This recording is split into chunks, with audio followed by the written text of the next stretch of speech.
Ito naman, pag-usapan natin, mga ka-GP. Etong si Kibuloy, nako, nagsalita po itong si dating Pangulong Rodrigo Roa Duterte, ha? Na alam daw niya kung saan nagtatago itong si Kibuloy. Nako, Kibuloy, delikado ka.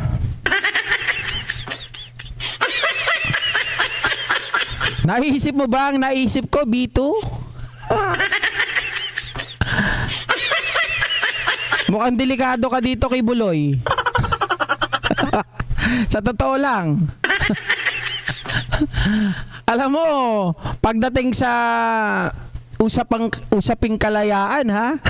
Para lang mailigtas ang sarili, ay sigurado, ha? Nako, may maisasakripisyong tupa dito, mukhang palit ulo to.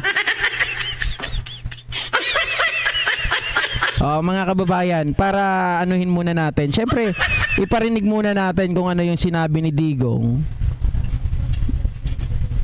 Oops.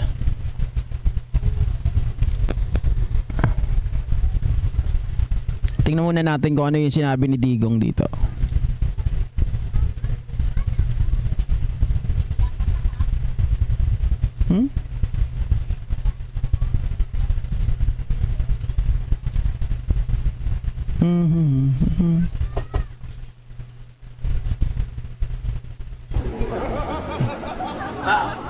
Sabihin ko sa inyo kayo kung saan niya. Alam mo kung saan si Pastor? True secret.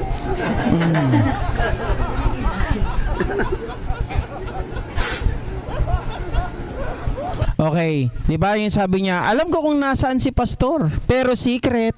Mga kababayan, ewan ko kung ako lang nakapag-isip nito. Pero parang meron gusto tong ipinahihiwatig sa ating administrasyon. Kay Pangulong Bongbong Marcos, dun muna tayo sa negative side, okay? Iwanan ko muna yung ano na yan, yung question na yan. Kasi, syempre, sabihin natin, kung ikaw, alam mo kung saan nagtatago si Pastor, pero hindi mo sasabihin kung saan siya nagtatago, mga kababayan, yun po ay may karampatang parusa. Kumbaga, ikaw ay sabihin natin connivance. Ang tawag dyan ay complicity. Diba? Complicity. Complicity. Okay? Ang sabi dito, the state of being involved with others in an illegal activity or wrongdoing. Kasi, alam mo na si Pastor Apollo Kibuloy, diba, si Manyakis, nakagaya mo, ay may kasong sari-sari, samut-sari, di ba? Merong human trafficking, merong rape, mga kababayan, at kung ano-ano pa. Tapos ngayon, pinaghahanap siya ng batas. Alam mo naman pala kung saan nagtatago. Tapos ikaw, wala kang plano na makipagtulungan sa ating gobyerno. Ito yung kabilang side, Huwag muna natin puntahan yung sinasabi natin na yari si Kibuloy. So mga kababayan, pag ganito ang pangyayari, meron pong tinatawag tayo, dapat bilang isang mamamayang Pilipino, responsibilidad pa rin ng bawat Pilipino na ituro kung nasaan ang kriminal. Datapwat iba ang ipinapakita ni Digong. Wala siyang plano na makipagtulungan, mga kababayan. Diba? So pwede natin ito sigurong kasuhan. Diba? Kasi complicity ito. Sinasabi nga ni tawag dito ni Riza Hontiveros, mga kababayan, ay ito po. Teka lang.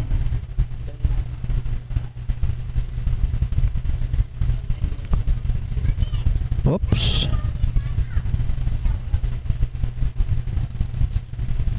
Ayan, sabi ni Riza Hontiveros. Alam ko kung saan si Pastor, pero secret, sabi ni Digong. Sabi naman ni Riza, a former president na abogado. Abogado, di ba? Abogago, ay. Tapos tinatago mo, that's some kind of complicity, it seems. Mga kababayan, kasi wrongdoing naman talaga ang ginagawa ni Kibuloy. Wanted siya sa ating batas. 'Di ba meron po tayong tinatawag na kapag tinatago mo ang isang wanted, ang tawag doon connivance. Ano ba tawag doon? Tama ba connivance? Sorry, mali ako ng ano. Meron pa talagang tawag doon sa nagkakanlong ng taong pinaghahanap ng batas. 'Di ba?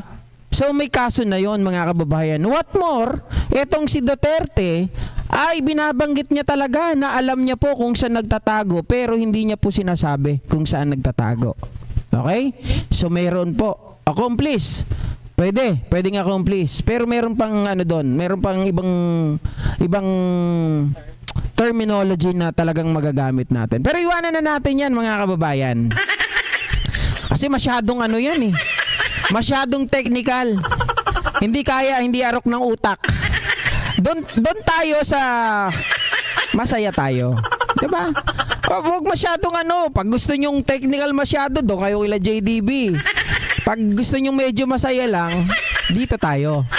'Di ba? Hindi ko niloloko si JDB Kaibigan ko 'yan, BFF ko, magaling talaga 'yan. Masyadong ma-technical. 'Di ba? Dito naman ako sa usapin ng kalokohan.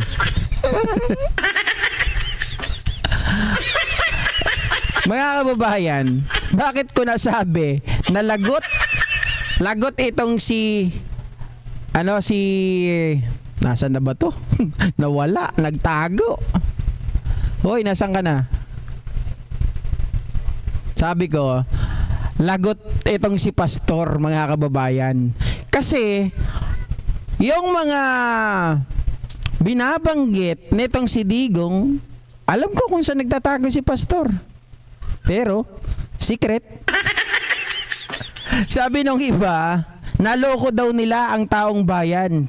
Kung saan daw nagtatago si Pastor, yun daw ay nasa puso nila. Sabi nila nung mga DDS. Nakita ko sa comment section eh. Kaya lang, may pahiwatig itong si Digong, mga kababayan. Parang sabi niya, Mr. President, alam ko kung saan nagtatago si Pastor. 'Di ba? Nagets niyo ba yung point ko? Parang gusto mo palit ulo tayo. Mr. President, gusto mo palit ulo tayo? Isasabihin ko kung saan nagtatago si Pastor. Pero ilibre mo ko sa ICC. Ay, pwedeng maging sakripisyong tupa itong si Pastor, mga kababayan. Ay nako, maniwala kayo. Siyempre, kalayaan na ang pinag-uusapan dito. Alam nyo naman, takot na takot itong sila Duterte sa ICC. Ito ang si Bato na paamin. Si Duterte pa kaya? Mga kababayan, ayaw nga niya, di ba? Paktay ka diha. Pag ito, mga kababayan, kasi may parang, alam ko kung saan nagtatago si Pastor. Pero secret. Parang read my lips. Di ba sabi niya? Alam ko kung saan nagtatago si Pastor. Read my lips. Parang, sige, sasabihin ko kung saan nagtatago para mahanap nyo na. Pero, palayain nyo ako.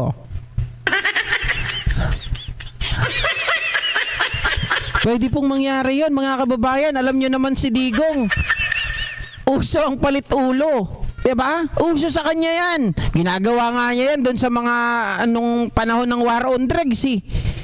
Diba? Ang gagawin nila doon sa mga pulis, sino ba nagturo nun? Kukunin yung kapamilya. Halimbawa, nagtatago yung isang tao. Nga ka GP, nagtatago yung yung hinahanap nila. Diba? Kukunin yung kapamilya. Pag hindi lumabas, di ba? Pag hindi lumabas, ang yayariin nila yung kapamilya. Kaya mapipilitan na lumabas yung pinaghahanap nila. Palagay nyo, hindi niya kayang gawin kay kay Kibuloy? Oy! Kung alam nyo lang ang daming inggit ni Digong kay Kibuloy. Diba sabi niya, wala na siyang pera. Tapos si Kibuloy dati, binigyan ng sasakyang panghimpapawid si Digong. Pero nung nag-away sila, binawi ni Kibuloy. Kaya nga hindi na siya nagpapabalik-balik noon sa Davao tapos dito sa Maynila eh. Kasi wala na siyang chopper, mga kababayan. Diba? Malaki ang inggit. At saka, tingnan nyo, sabi nila, pag namatay si Kibuloy, pag may nangyari sa kanya, hindi po totoo yung sinasabi nila na pag may nangyari kay Marlon Acobo, sakalang makukuha ni Kibuloy. Hindi. Ay ni Digong yung kayamanan ni Kibuloy. Hindi. Pag namatay ka mo, itong si Kibuloy, makukuha ni Digong kasi bilang administrator. Siya na mamamahala, edi wala na siyang problema. Yung inggit niya, mga kababayan, edi may solusyon na. Shout out Jocelyn Herrera boss. Diba? Mga kababayan, palagay ninyo, gagawin kaya ni Digong yon? Ay nako sa totoo lang, sa ugali na pagkakilala ko, mayroon to si Digong. Di ba nakita nyo na walang isang salita. Tapos ito ay baliktarin. Mayat maya mga kababayan, iba yung sinabi kanina, iba na naman yung sasabihin ngayon. Kita nyo kanina nagkakaroon ng demensya. Di ba? Sa makatuwid, dahil nga alam nyo naman pag inggit ang umiral. Sabi nga po ng mga nakakausap natin, talagang matindi daw ang inggit ni Digong kay Kibuloy. So, easy na sa kanya pag nawala si Kibuloy. 'Di ba? Parang 2 in 1. O nakuha niya ng kayamanan, ligtas pa siya. Yun ay kung papatol si Pangulong Bongbong Marcos doon sa deal niya. Pero may pahiwatig, 'di ba? Sabihin ng iba dyan, grabe ka naman sir mag-isip. Aba, hindi imposible yan mga kababayan. Alam nyo naman ang utak meron si Digong. Gumagawa nga yan ng mga peking ebidensya eh. Nagbibuild nga yan ng intriga eh. Tapos yung palit ulo hindi niya kayang gawin. 'Di ba? Shoutout po, Mamilokanang ka na.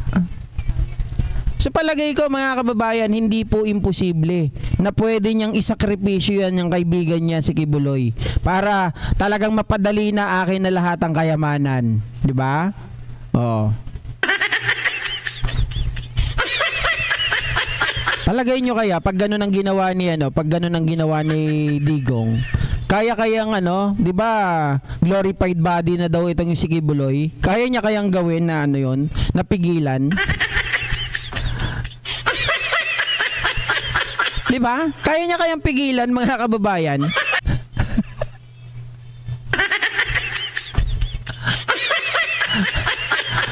Kaya ngayon nakuha akong pan-thumbnail diyan, talagang matatawa kayo, natatawa si Digong na alam ko kung nasan si Pastor. Mr. President. Parang nakikiusap eh. Mr. President, pakawalan mo na ako, wag mo na akong pahuli sa ICC. July na ngayon, Mr. President. Natatakot na ako. Ibibigay ko na si Pastor, wag mo lang ako ipahuli. Di ba, mga ka-GP? Well, yung sa akin, sabi ko sa inyo, ginagawa ko lang kalokohan. Pero, kahit pa paano, hindi natin pwedeng maialis yung usapin na yan dahil si Digong ay may experience, di ba? Meron siyang past ng ganito. Gumagawa ng kwento, gumagawa ng intriga, gumagawa po ng tanim ebidensya. Gumagawa din, especially palit ulo. So pwede niyang ipalit yung ulo ni Kibuloy para sa kanya. O kaya naman sa US mga kababayan, kaya lang hindi pwede siya dumirect sa US dahil marami rin siya kalokohan doon eh. 'Di ba? Shoutout po kay Mami B. Kamusta po kayo? Okay? So ano palagay ninyo mga kababayan? Pwede bang mangyari o talagang kathang-isip lang ni GP, puro kalokohan si GP sa kanyang pinag-isip? Kasi katawa-tawa to eh. Natutuwa ako pag halimbawa sila nagbabanatan. Sila mismo, 'di ba? Titirahin nila yung mga kasangga nila para lang mailigtas nila yung sarili nila. Kita nyo si Bato, sa sobrang takot, muntik na maihi sa kanyang pantalon, sa salawal. 'Di ba? O sa ano niya, biruin nyo, tinanong lang siya, umamin. Meron daw talagang human rights violation ng panahon ni Duterte.